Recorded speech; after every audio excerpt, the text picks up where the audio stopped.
Nancy, you could have stopped with the Gianni family. You could have stopped with the people in the Barrington community, okay? But you've went international. Could you kind of talk us through this, please? Yeah. And you know what? That literally, I say this all the time, there is a higher power guiding GIGi's Playhouse. And I am just so blessed to be sitting in that driver's seat with GIGi, bringing it around the world because it's amazing. But we just had our National Leadership Conference last week, a 5-day leadership conference. And that's where I see what because so many times, believe me, I can't believe when I walked into that Orange County Playhouse, and you have to see it to really understand how beautiful and what was the love and commitment that was put into building a place to serve their community for free. And they're going to and they just built it. So they had to fundraise for all that. They got to keep it open now and sustain it, because once a community has a playhouse, you can't lose it. So that to me is like, when I was thinking at the leadership conference, we grow leaders. We grow leaders. People come to us, they want to open a playhouse. We've had a 23-year-old teacher from Nashville open a playhouse. She wasn't a leader. She's a leader now. A grandma from Rockford, Illinois, who didn't even really know how to use her cell phone too much when she came to us. And now she's running a huge playhouse in GIGi University and all these things. And watching these people grow into leaders. And that's kind of that locally concerned, enterprise-minded, whatever knowledge I get, whatever knowledge we share it with the masses.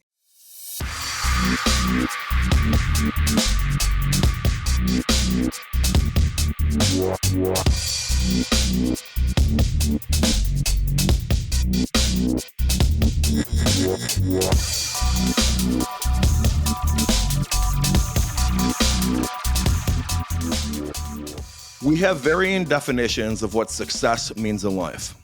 A lot of people tie it into how much money they make. The problem with that is that it oftentimes becomes a moving target. For instance, if you would have told me when I was 22 years old, hey man, here's a deal. You can never make any more than this, but every year until you're 60, you're going to make $250,000 a year. You're never going to make a penny more. You only got to work 40 hours a week. That's what you're going to make. Man, I would have taken that deal without hesitation. That's a great deal. My dad was a high school teacher. I knew what he made, and we had a pretty nice life. We're going on vacation in Newport Beach. All right? Shit, if I could make $250,000, I'm rich. I would have taken that deal in a heartbeat. Well, then guess what happens?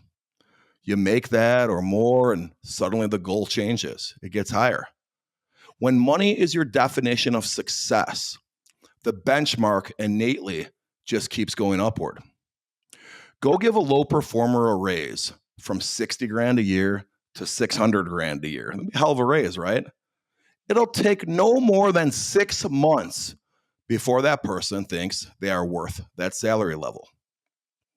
Buy something that makes you feel good for a couple of weeks, like an expensive watch, or something that makes you feel good for a year, like an expensive car, or something that makes you feel important for longer, like an expensive house.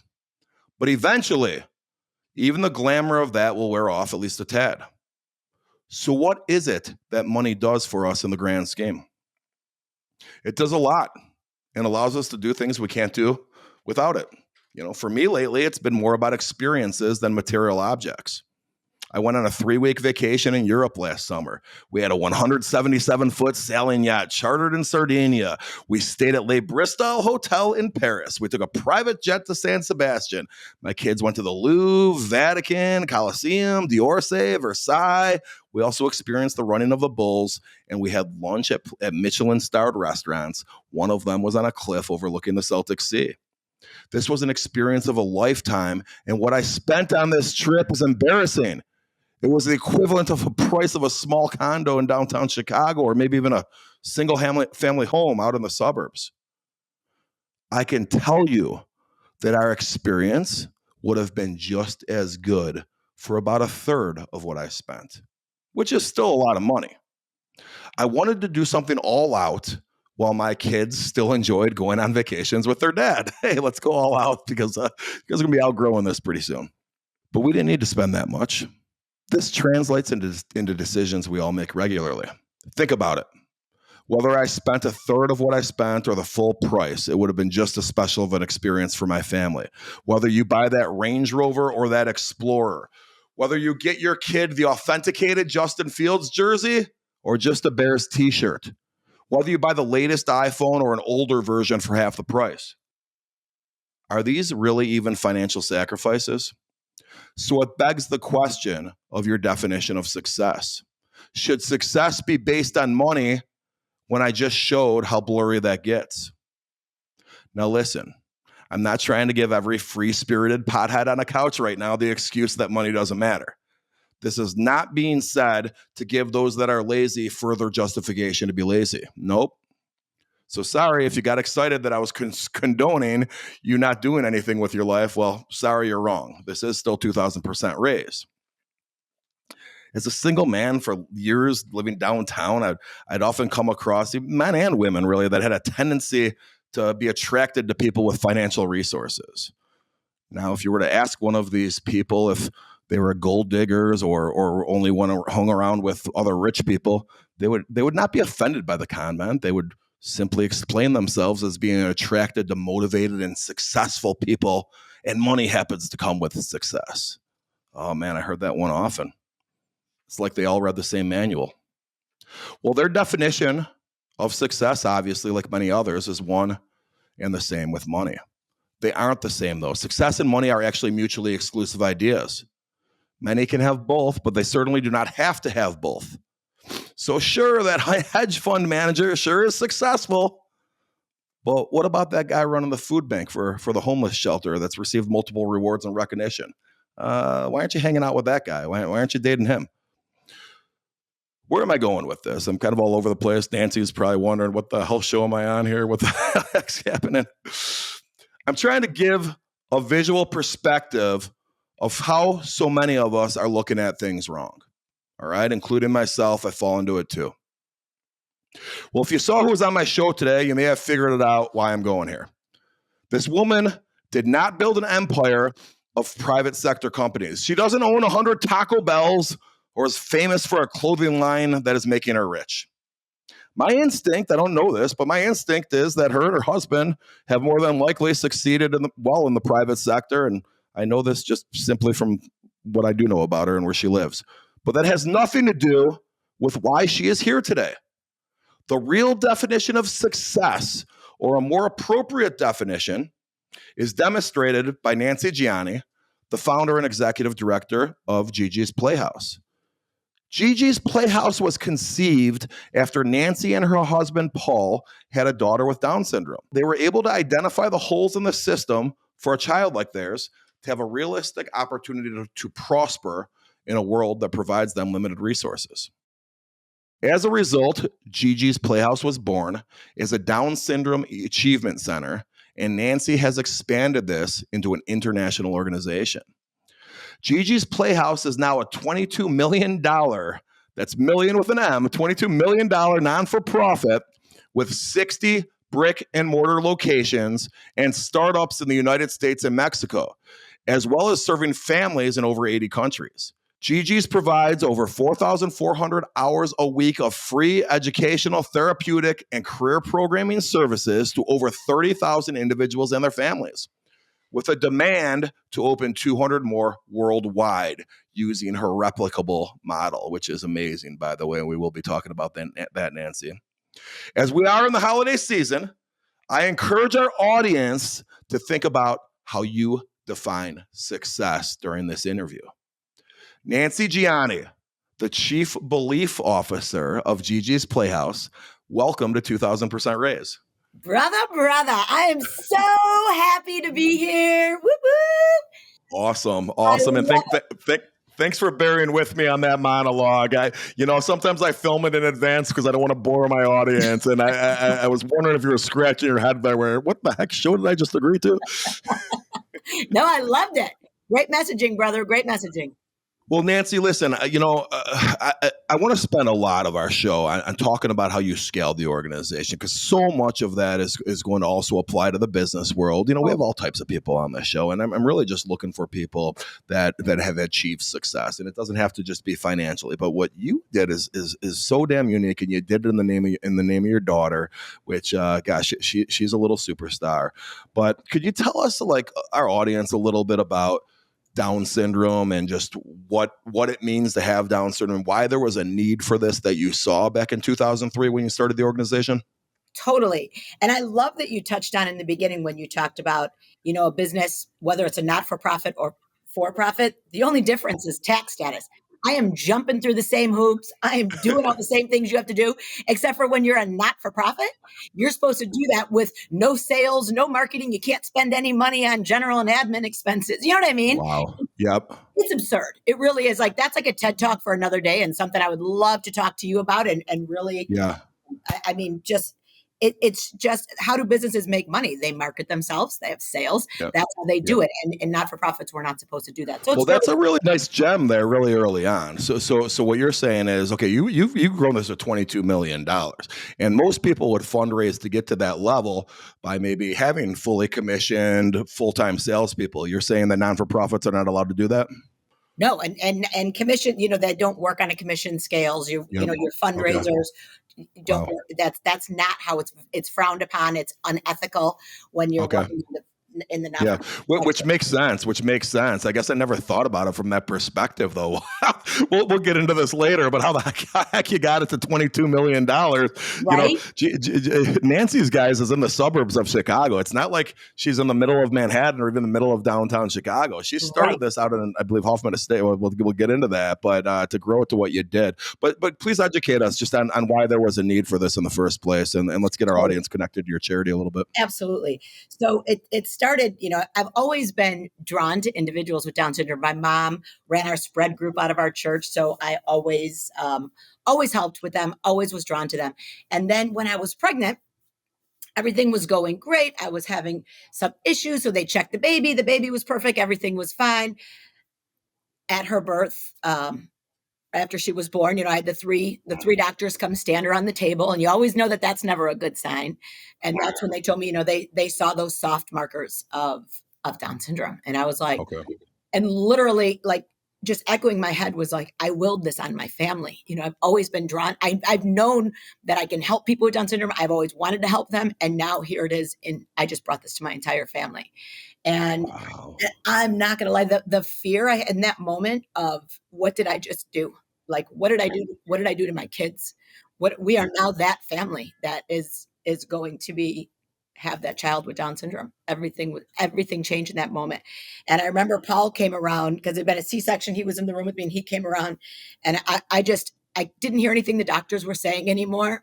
And Paul came around the table, and I just grabbed him. I said, if anybody can do this, we can. And he's like, can you imagine what better kids Isabella and Franca will be because of her? And I was like, Wow. okay, cool. We're on the same page. I was so grateful, because I knew that was my upbringing, and his family are straight here from Italy. Like, what is his family? How is it going to be accepted? Every culture is so different. So, Right. and just, I went to school. I knew what happened to the kids that wore that diagnosis on their face. I knew it. I saw it. I lived it.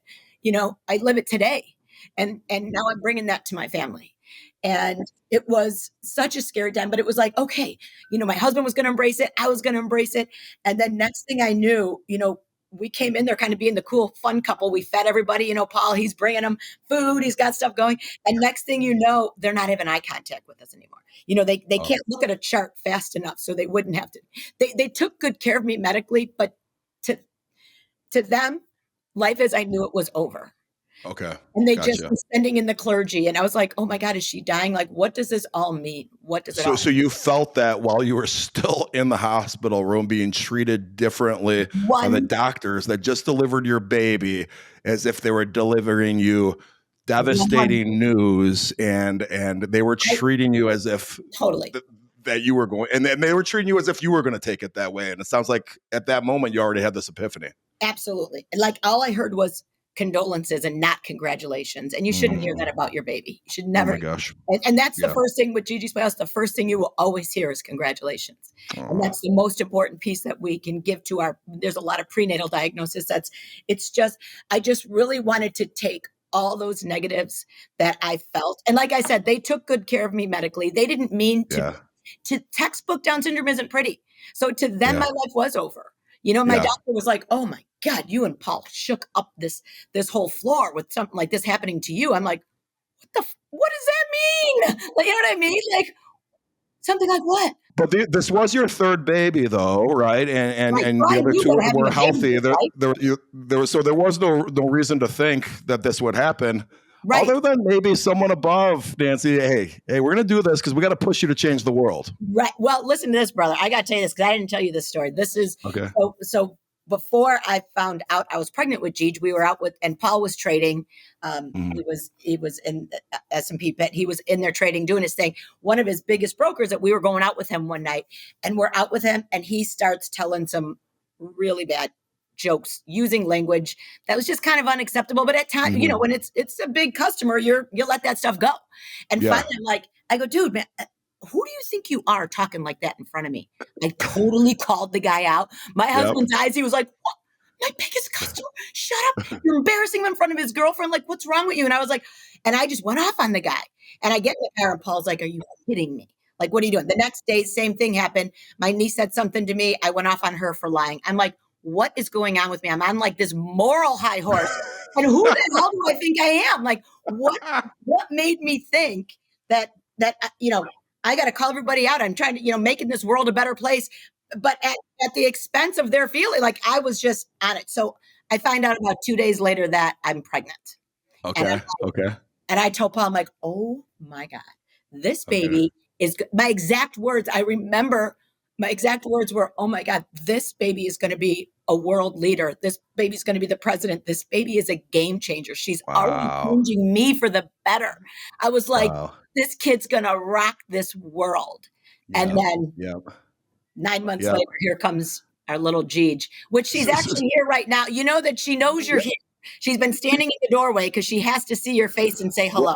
Well, yes. Please bring her on. And my daughter, for the audience, my daughter went to high school with GIGi, and they kind of became BFFs at one point. Hey, oh my gosh, look at that outfit, GIGi. There she is. Oh, my little. She's dressed like a little. What are you? Are you an elf, GIGi, or is that Santa? What are you dressed as? Mrs. Claus. Mrs. Claus. Mrs. Claus. I gotcha. And again, John, just so you know, she goes by the GIGi. The GIGi. Okay, gotcha. Hey, GIGi, I was going to ask your mom this, but I'll ask you instead. We didn't even tell our audience yet some of the big time stuff you've done. And I got to tell you, GIGi, most adults that are used to being in the business world, people like your dad, people that are lawyers, if we got to sing the national anthem in front of all those people at the Cubs game, we'd be pretty nervous. You don't seem very nervous when you do that. Are you nervous when you do it? No. You're not nervous? Only my mouth gets nervous. Your mom gets nervous? Only her mom gets nervous. And her mom gets very nervous. Yeah, singing in front of 40,000 people. And John, I'm glad you brought that up because when you think about that, I was telling you earlier about the low muscle tone, that our kids have low muscle tone, and trying to articulate words like that is so hard for them. So to be able to not only articulate the words, memorize all the words, but be able to have a strong enough core to get the air out, to belt out the notes of the national anthem is a huge feat for an individual with Down syndrome. So I am. Yeah. Well, GIGi, I'm going to ask you one more thing, GIGi, then I'm going to ask your mom more questions. But you had a video that Anastasia sent me that kind of went viral a little bit. It was when you and your mom were on Fox. What did you make sure the commentator knew before you guys went off the air? My boyfriend. You had a boyfriend, exactly. That was a viral moment, GIGi. Good work, honey. Thank you. She was like, wait, we're not getting off till I talk about my boyfriend. It was on national TV, too. It wasn't just like local Fox. Right. Yes. Right? Exactly. Oh, that was unbelievable. And now I have a new boyfriend. Oh, boy. Oh, Oh, really? Here we go. All right. Well, on that note, I think we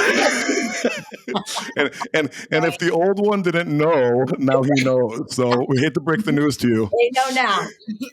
All right. Well, thank you, baby. Thanks for coming by. You're welcome.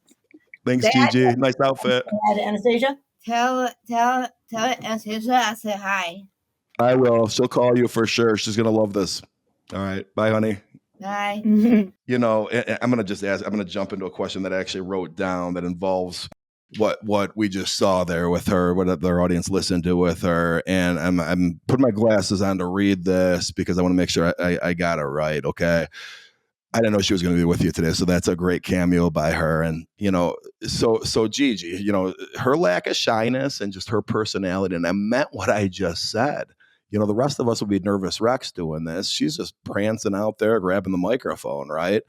You know, as you're educating us on this, on Down syndrome, is not giving a heck part of the condition? Right? Is there a courage component to this? I'm not even trying to be funny.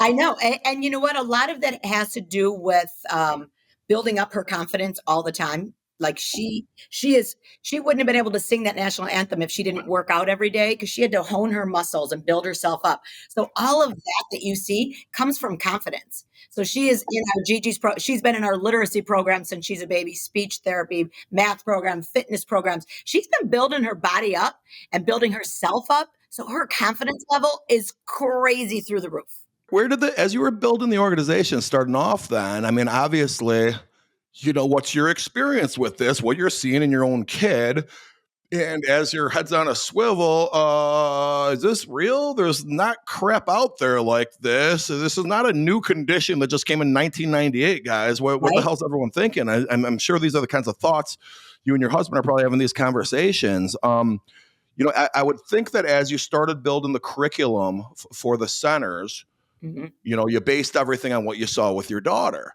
And then I'm guessing at some point you had to pivot because there's different levels, right? The other big piece was talking to parents of kids of all ages. Because like you said, I knew an infant baby. I opened up the Playhouse. She had just turned a year when we opened. And the reason we opened it is I was putting her to bed and I didn't get enough into the Down syndrome piece earlier when you asked, but they do have low muscle tone. And that's very, you know, and that, you know, they have to teach their bodies to do what comes natural to us.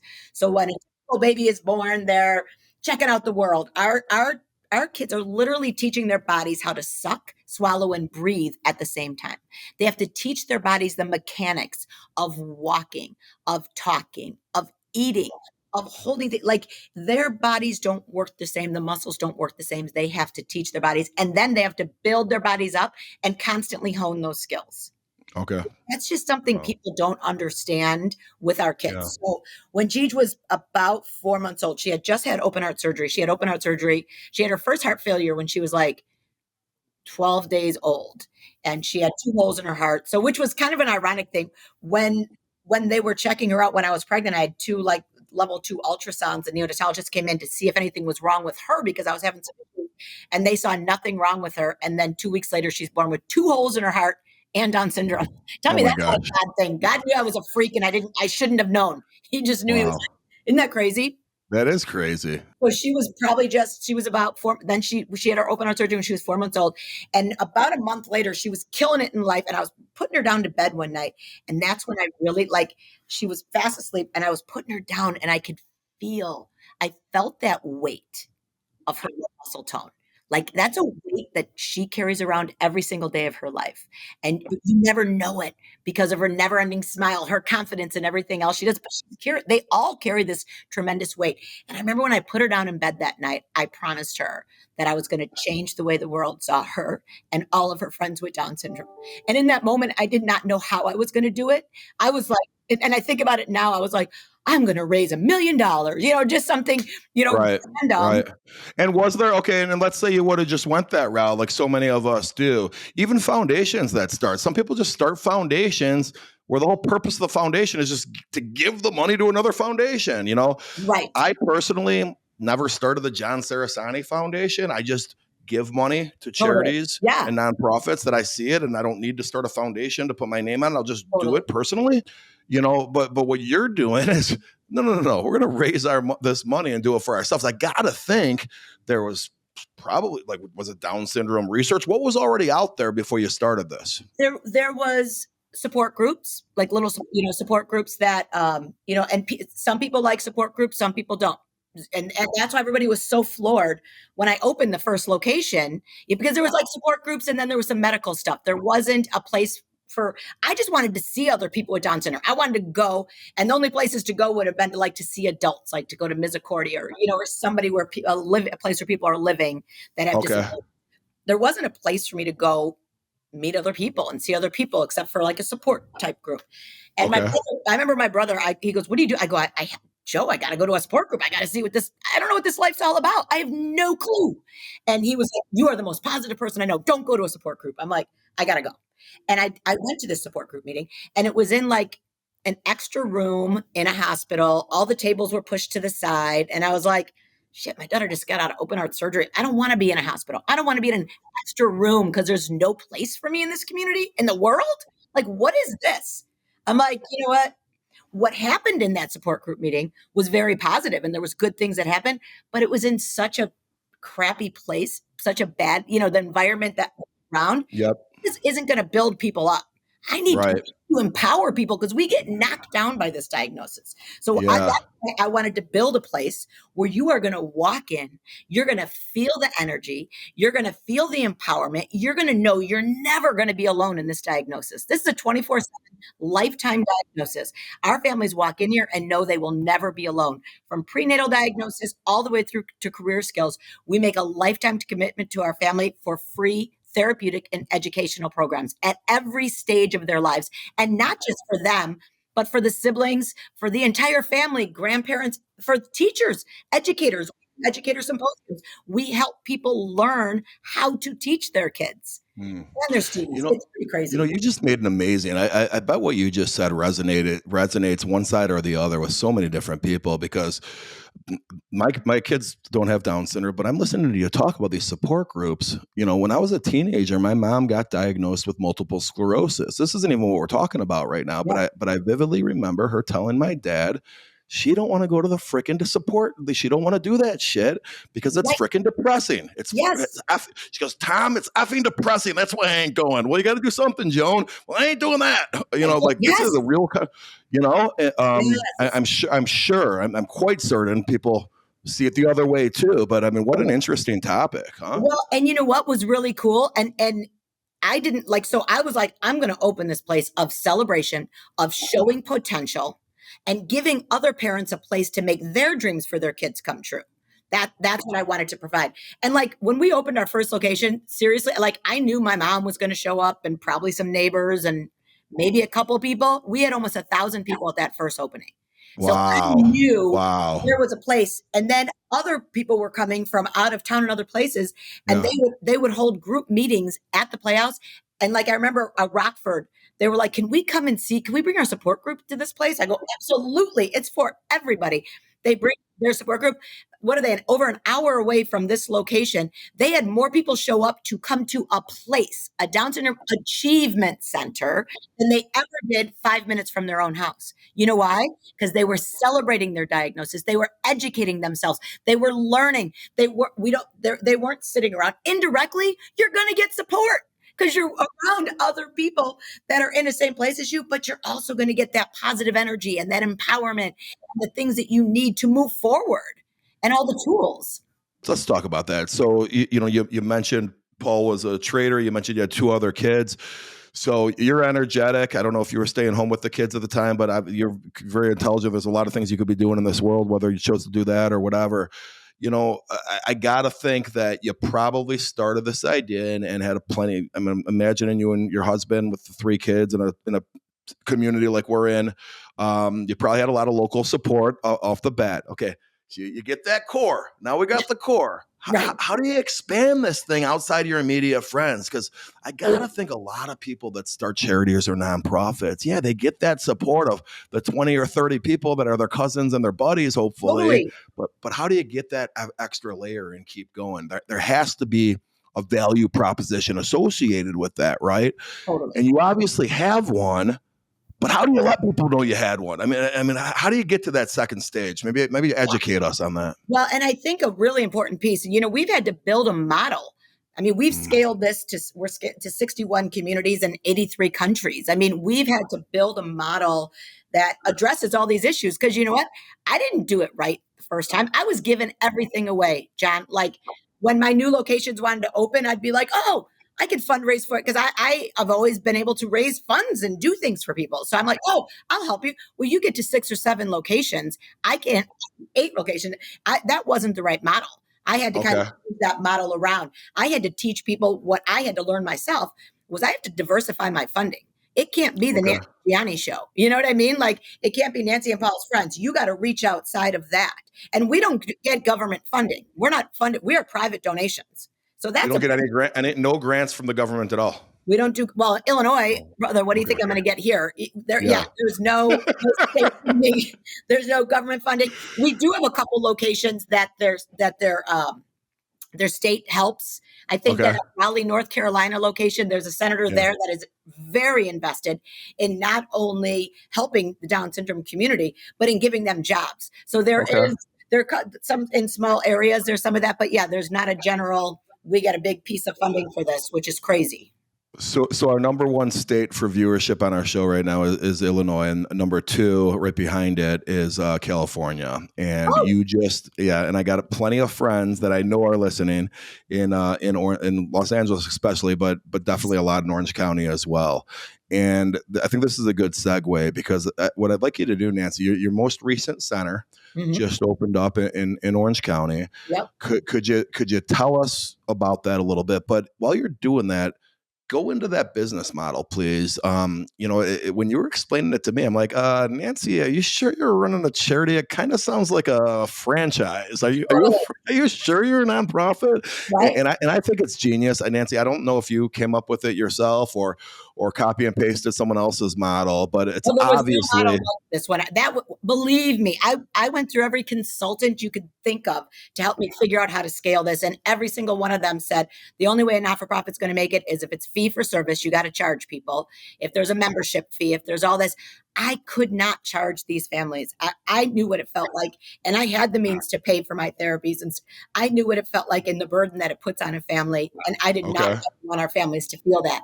So that was building this model was something we tried to find something like it. And there really was nothing out there like it. And that's why it was pretty much trial and error. Like I said, I started by giving everything away, which we know is not, once we got to about 8, this isn't sustainable. We need to change this. And we built in our operating agreement and our licensing agreement. So when they come to us, they sign for all to be able to get our intellectual property and the collateral material and all of that. They sign a licensing and operations agreement with them. So listen, the fast food industry or the franchise industry, they'll have trade shows where their people will be standing there soliciting themselves. Hey, do this. How do people find you? So let's talk specifically. How about because we have Orange County listeners. Yes. How did the Orange County guy come across you and you have him operating now a GIGi's Playhouse in Orange County? Yep. You're not doing it. He's doing it. How does this work? Absolutely. We never solicit communities. They come to us because they are our feet on the streets. I can't go to a community and pick somebody that's going to be able to do this. It is not easy. It's just like opening any other business, but you give everything away for free. So you got to find these servants, these amazing people, right? So they have to come to us. And actually, Orange County, this is so interesting. So it started when our Rochester, New York location opened. There was a donor out there who gave a very large donation in honor of a friend of his named Charlie Horner, who had Down syndrome, who lives in Orange County. So since this donation was in his name, his mom I haven't been to a GIGi's Playhouse. What is that? What is that? She flew out to Rochester to see what this donation was that this guy was giving in her son's name. And as soon as Charlie got there, he's, I think about 28 now, he was like, Mom, we have to have one of these. We have to have this in Orange County. We need a GIGi's Playhouse in Orange County. So she went back to Orange County then after seeing what a Playhouse was, and she started rallying the troops. And that's phase 1. There's 3 phases to open a GIGi's Playhouse. And that first one is to talk to your community. What is the need? How many people can you get involved? Grow your board. And then phase 2 is when they, start looking for locations. Phase 3, they become their own individual LLC. So GIGi's Playhouse Orange County is GIGi's Playhouse Orange County LLC, and they open up. Awesome. And where is it at? Laguna Niguel? Laguna Hills. Laguna Hills? Amazing. Okay. It is 5,000 square feet of awesomeness. Okay. Everyone hears that. Everyone here, you're going to start getting people without Down syndrome showing up there if you keep selling it like that. You should. And you know what? Everybody's welcome. We serve everybody. And you guys, there's no better place. Think about your daughter.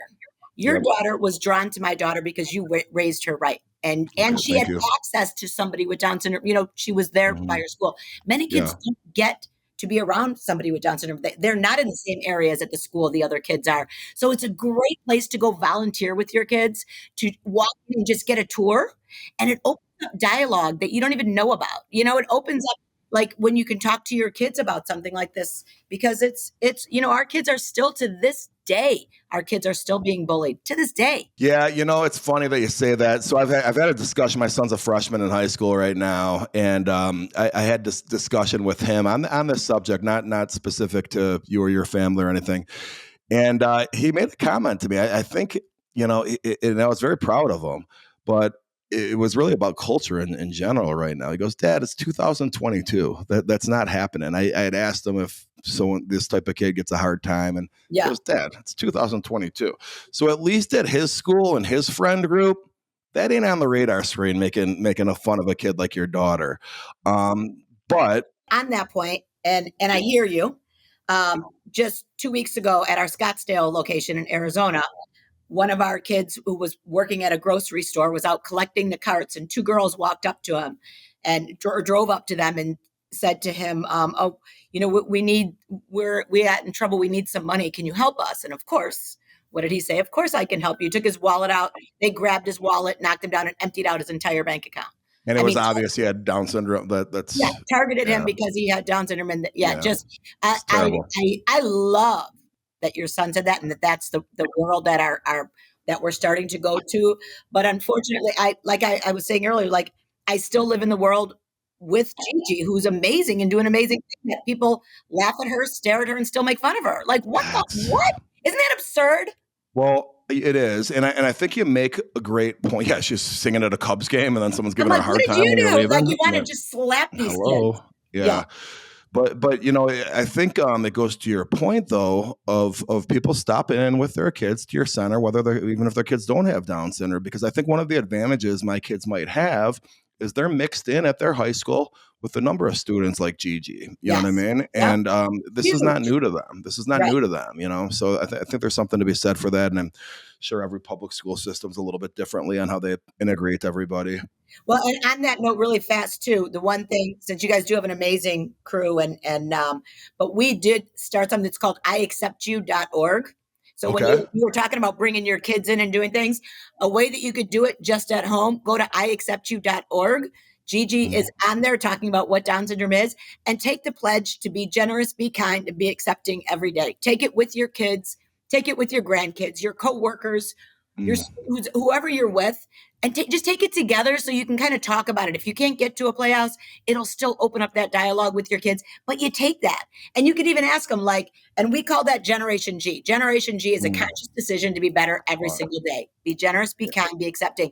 And then ask weekly at dinner, whatever, were you Generation G? Did you see somebody being Generation G? And celebrate those moments. And I think that that's what we could all be better together, and how we can help our kids open up that dialogue and have a way for it to be a cool thing for them to do. That's amazing. And everybody, that website's also, what is it? iacceptyou.org. iacceptyou.org. It'll be in the show notes as well. Cool. And Nancy, it's just interesting listening to you talk. You're so proud of your daughter, as you should be, and most of our parents are. And you've been able to build something around her with her really as a spokesperson. At this point, I don't think it's even really around her. You need to have somebody as a spokesperson, right? And she's come up in the system. So who better to be than her as the model here? But when I toured your facility, one of your core values that you had on the wall in very big, bold letters was big, bold letters. Yeah. And I got to tell you, this resonated with me, because I'll get to what the words were. It's just 4 words: But I sometimes struggle personally, Nancy, with how if I'm doing enough for the greater good. Okay, part of the reason I'm doing this podcast, Nancy, is hey man, are you playing too much small ball over here? Yeah, I volunteer coach at the high school, and I'll donate money to private higher education for kids in socioeconomic circumstances could get into these schools that wouldn't otherwise be able to, but. Am I doing stuff enough to reach the masses? And and it doesn't all have to be philanthropic stuff. It's just even business advice or whatever. And I question myself on that sometimes. And you might have summed it up with one of your core values, what just took me 9 sentences to say. You were able to say it in 4 words, and it's locally concerned, enterprise minded. Yes. Nancy, you could have stopped with the Gianni family. You could have stopped with the people in the Barrington community, okay? But you've went international. Could you kind of talk us through this, please? Yeah. And you know what? That literally, I say this all the time, there is a higher power guiding GIGi's Playhouse. And I am just so blessed to be sitting in that driver's seat with GIGi, bringing it around the world because it's amazing. But we just had our National Leadership Conference last week, a 5-day leadership conference. And that's where I see because so many times, believe me, I can't believe when I walked into that Orange County Playhouse, and you have to see it to really understand how beautiful and what was the love and commitment that was put into building a place to serve their community for free. And they're going to continue, and they just built it. So they had to fundraise for all that. They got to keep it open now and sustain it, because once a community has a Playhouse, you can't lose it. Okay. So when I was thinking at the leadership conference, we grow leaders. We grow leaders. People come to us, they want to open a Playhouse. We've had a 23-year-old teacher from Nashville open a Playhouse. She wasn't a leader. She's a leader now. A grandma from Rockford, Illinois, who didn't even really know how to use her cell phone too much when she came to us. And now she's running a huge Playhouse in GIGi University and all these things. And watching these people grow into leaders, and that's kind of that locally concerned, enterprise minded, whatever knowledge I get, whatever knowledge we share it with the masses, and that's how we scale it. So now listen to you talk. So you're good. Hey, you know what? This is a great idea, but I didn't think of it yet. So we're going to do this on my own. I'm going to do everything. We get to that 7th or 8th location. Okay. You know what? Oh, you want to open one? Okay, you do it. I'm going to help you. Here's how you're going to do it. All right. But that must have been a moment for you though, right? That must have been that fork in the road. I got to stop. I'm being stretched too thin. If I want this to be big and scale it, I can't keep doing everything myself. And screw the fundraising. The fundraising is part of it, but it's just one of you. Yes. How do I get engaged for this guy 2 states over that wants to do this stuff and has this great idea? Okay, man, we need you to actually manage it and run it. This is going to be your full-time job. I'm going to give you the resources. Yes. I mean, that's a brave moment. And I gotta think tying this into the business world, you look at a guy like Dick Portillo. Okay. Eventually he had to let go to open up all these locations. They didn't even do a franchise model. Yes. You can't control everything. You got to start trusting other people that want to be in this business. 100%. 100%. Yeah. And what I was doing by doing all the work for them, I was enabling them, and they weren't able to then do it on their own. I had to, from the beginning, they had to be scrappy and work hard like I had to, and have that skin in the game, or else they're not going to keep going. So, like what you do for your kids, when Paul said, are we going to have any more kids? I'm like, he goes, you got to pick another child or this Playhouse thing you want to do. Like these Playhouses I have 61 kids now. Like I have all these children. And the first, 5 were spoiled brats because I enabled them. I gave them everything they want, They're amazing. They're amazing. But that's how we learned, because it was like that model you can't do that. You can't do everything for them, because then when they don't know how to do it on their own, we have to train them that first initial, when they first come in, we have to either scare them away, it's going to be too hard, or bring them in and let them know we're going to give you the tools, but you got to do it. I love the characterization of what you just put. You called this, you said you have 61 kids and you're referring to each of the Playhouses, but you could have said, I mean, how many kids do you, how many people actually use each of the Playhouses? You're probably talking tens of thousands, right? Oh yeah, absolutely. I mean, yes. but think about that. Hundreds of thousands of people have been served by GIGi's, which is in Incredible. countries all over the world. I mean, 83 countries. That was really Yeah. our COVID silver lining was Okay. that we were able to pivot so fast and we're a really innovative, very tech heavy organization. We've had to run remotely for years because we have playhouses all over the country. So we were already doing the remote thing before the remote thing was a really big thing to do. You know what I mean? So for us to be able to start doing all of our programs virtually, it wasn't easy. We did it in 13 days from the minute of the shutdown, but we had to be able to do that wasn't so hard for us because our volunteer base, I mean, we have 10,000 volunteers who run the GIGi's network, and they all knew how to work remotely. Yeah. And you know what, Nancy, if you really think about your progression, right? You started off trying to do everything yourself. And now even as you characterize this, you're calling the actual playhouse itself referring to that as a kid. Really think about how much you must have grown in this time of how you look at this thing. And there was no way you could have scaled otherwise. I mean, or you would have had to figure out a different way to do it. But what you were doing, no way you were scaling. Genius business model, way to do, awesome. I got a question. Well, actually, so you have a diner. I don't know if they all have diners attached to them, like the one in Chicago? No, Hugs and Muzz, it's our career training center, but it's open to the public. Yes, that. Okay. Like a few locations have those. Yes, we have GIGi University, and then we have these career training centers that are open to the public. So yes, a few locations have them, but not every. No way. I wish. So listen, right in the middle of a busy street in a pretty popular area. Okay, yeah. She's got this diner set up. What's it called? What's it called? Hugs and Mugs. Hugs and Mugs. Okay, you walk in, you wouldn't know you're anywhere else. Okay, there's a gelato station. There's stuff going on, but everyone works there. Has Down syndrome. So I think Nancy is probably genius in the sense that you got probably free labor going on. Well, actually, maybe you are. I don't know what you guys are doing with that, but it's obviously they're there to be trained. Okay, so from a business model sense, okay, you're getting some cheap labor, but you're only charging $1 for your gelato, Nancy. And I gotta think, you're maybe not the business tycoon you're positioning yourself as. Well, it's more about these guys getting the experience of working with a customer, getting them to be in here, especially where we're at, and the fact that we don't do a lot of marketing for it because it is a career training center. So we're setting them up to succeed. So we kind of know when our crowds are going to be coming in. But it is in my 2023 goals to scale that more as a coffee shop business and a gelato business. I really want to see it as that because that's what it should be. And it from the career training center into the actual model.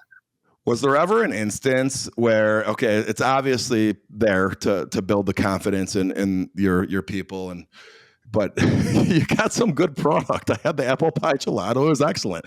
Like, what if word got out and 50 people showed up on a Saturday afternoon? I mean, has this ever happened? And yes. Does it defeat the purpose of what you're trying to accomplish in establishing confidence? How does that unfold? No, because they are trained for it. So they are trained for those times when that happens. They step up to the plate because we had a Jeep conference where these, a bunch of people who own Jeeps for whatever reason, they were meeting in our parking lot and literally hundreds of Jeeps showing up. And we're like, what in the hell? I didn't know there was a thing. So all these Jeeps are there. And all of a sudden they start coming into Hugs and Mugs. And we actually had the guy that was working the register had some anxiety and social issues that we had been addressing for months since he graduated from GIGi University. This was what we were trying to get him past is that social, he had a lot of social anxiety and some fear. He handled it like a champ. He had a line for 2 hours straight. Wow. When he was done, he was mentally exhausted. I mean, he literally looked, I'm like, David, and I'm telling you, I have never been more proud of somebody than I was of him in that moment because none of us knew that was going to happen. And we knew we'd been training him for it, but we didn't know in real life when it was going to happen, how he would respond. And I'm never going to forget that day. And just him sitting down afterwards, I think he was in shock. He was in awe of himself. It was so freaking cool because he didn't know he could do that. We had been telling him, David, you can do that. And we've been watching him progress from hiding in a corner to moving into the, coming over here, to actually going out and doing we would do some events and bring him with. So we were bringing him up to that point. And I'm telling you, to this day, the kid is a rock star. That's incredible. It's incredible. So when those types of things happen, those wins, and I get to be around these miracles every single day at these locations. That should give everyone a nice visual right there. What's really going on there? This isn't some like coddling facility. Maybe for the youngsters it is, but they're doing some things to actually prepare adults with Down syndrome for the real world. Everything we do is purposeful and progressive and getting them ready for their next phase in life, whether it's an infant, really getting them ready for preschool, getting them ready to be able to talk and building up their core, whatever it is, we are getting them ready for their next phase in life. We do free tutoring and literacy and math and speech therapy and fitness programs, career skills, everything. But everything we do is moving them along. And we don't work on like developmental milestones. I hate that. Like, I remember we had a therapist come in here and we were putting milestones into our programming to make sure that we're making sure if you start here, we want you to just move up. If you're doing 1 push-up, the next day, let's try for 2. If you're reading 1 word, let's try for 3. If you have eye contact, in the literacy program, it's not about you're going to move up because now you're in level 3. No, you might be moving up because you had eye contact with me for an extra 10 seconds. You know what I mean? Okay. We work on purposeful progressions. That's what we call them. We do not use developmental milestones, and everyone is different based on the person. That's awesome. Everyone succeeds in everything they do, and it's always celebrated. Wow. That's incredible. Let's talk a little bit about, you mentioned a couple of times now everything's free. And I gotta guess, I know for certain actually, that some of your people are probably offering to pay. They could afford to. They're not in a position where they have a financial burden. And, I'm sure there's plenty that need this to be free. I want to talk about fundraising a little bit and, maybe educate our audience here, give some tips. Do those folks that are using your facilities just appreciate everything you're doing so much that they become your bigger donors? They do.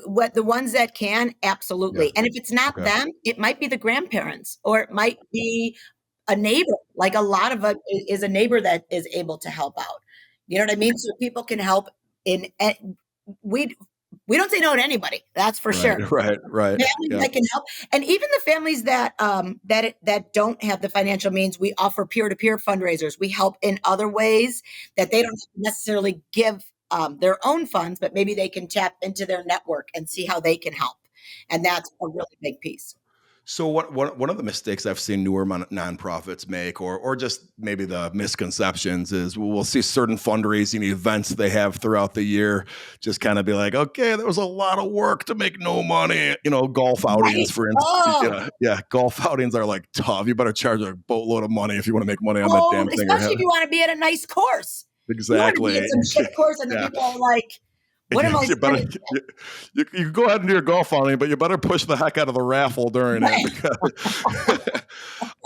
Any advice for our audience in terms of what you've had the most bang for your buck with in terms of events around fundraising? Yeah, I really feel the best thing you could do is a peer-to-peer fundraiser if you are in nonprofit peer-to-peer, because you tap into your constituents and their community. So they are out there pushing, these free services that their daughter or their child or somebody's getting it to their entire network. And you get that many more donors that you would have never had. Yep. And then what vehicle do you do that through? Do you do like raffle tickets, or just go ask them for the money? Like what does peer-to-peer mean? So peer-to-peer is like, we have an event called the GIGi Fit Acceptance Challenge. All 60 locations are a part of it. And they all do an event. So a 5K fun run, a 1 mile walk, and a dash. Got it. Okay. So then people just support your team. So these people start a team, and then people donate to their team. And that's a great way of being able to fundraise, and then also get people to know your mission. And I think I told you about this, that Qatar, which is like the wealthiest country in the world, came to us. The dignitaries from Qatar came to us and asked us, can we meet you at they were going to be in the United States, and they're actually hosting the World Cup, I think right now. It's right around this time. So they came to us and asked, the dignitaries were coming into New York City and wanted to meet at my New York City Playhouse and talk to me about how they could bring this model to the Middle East, specifically. Wow. Isn't that crazy? They were like, how are you spreading this mission of acceptance? How are you doing all these programs? They right away were like, is it a franchise? Can we buy it? And I said, well, This is the problem when people think that you just put money at a program. So here, Qatar has the means to just have a program, pay this person to give this person a program. And great, two people are affected. That person in that moment and the person being paid to do it, right? Yep. Whereas at GIGi's, we have the people that come in that are teaching it are volunteers. So these volunteers are coming in, they're investing in this person. They're not being paid to be sitting there. And then as they're teaching that person, they're going out and telling other people how they're teaching that person. So it all becomes a community affair. And it's not about those two people anymore. It's not about anybody can throw money at something. But if we're trying to create change, you know what? If I can continue to give programs and I can continue to educate the individuals with Down syndrome, I can get them ready for the world. But what if the world's not ready for them? And I know they're not. I have to prepare the world for them. And the way I do that is by being 99% volunteer run, because those are my little advocates. They come in again as people who just want to volunteer. They leave as leaders, they leave as advocates, and they are out there pushing our name. So that's kind of where peer-to-peer is, those are the types of things where peer-to-peer fundraising comes in. That's where community comes in. That's where change happens. So Qatar was trying to figure out how we do it and how they can bring this model to the Middle East, because they need a lot of help and acceptance over there. Gotcha.